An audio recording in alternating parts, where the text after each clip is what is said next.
Hər kəs diqqətlə baxsın, paltaryanınıza su zəif gəlirsə, nə etməlisiniz onu göstərəcəm. Amma normalda paltaryanınıza su necə gəlməlidir onu göstərim. Baxın, paltaryanı qurdum, start verirəm. Baxın su necə gəlməlidir.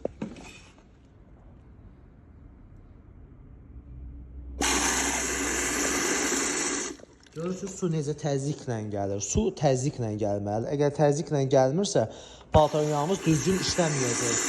Səsi görürsünüz necə şarıltı ilə su səs gəlir. Bu səs gəlməlidir. Bu səs gəlmirsə nə edirsiniz? Video axıra qədər baxın. Heç olmasa bir dənə sağ ol yazarsınız yəqin ki, sizi maarifləndirdiyim üçün. Bu bütün paltaryanlarda keçərlidir. Siz nə edəcəksiniz? Diqqətlə baxın. Əgər belə su təzyiqlə gəlmirsə, baxın paltaryana su buradan gəlir. Bu klapanın ikisindən də su gəlir. Ya sizin klapan işləmir, içindən su keçə bilmir.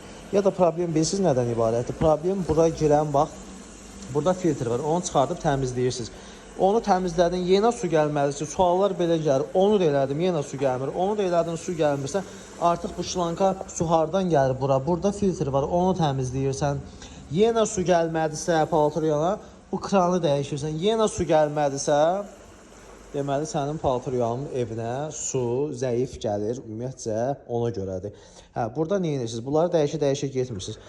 Sonra birinci bunu bir dənə açıb vedrənin içinə qoyursan, bu kranı açırsan, bura su gəlirsə, deməli məsələ buradan bu tərəfədir. Bura su gəlmirsə, deməli məsələ buradan bura qədərdir. Bunun iki dənə yolu var. Ya dediklərimi eləyin, ya da dediklərimi eləyin. Başqa yolu yoxdur.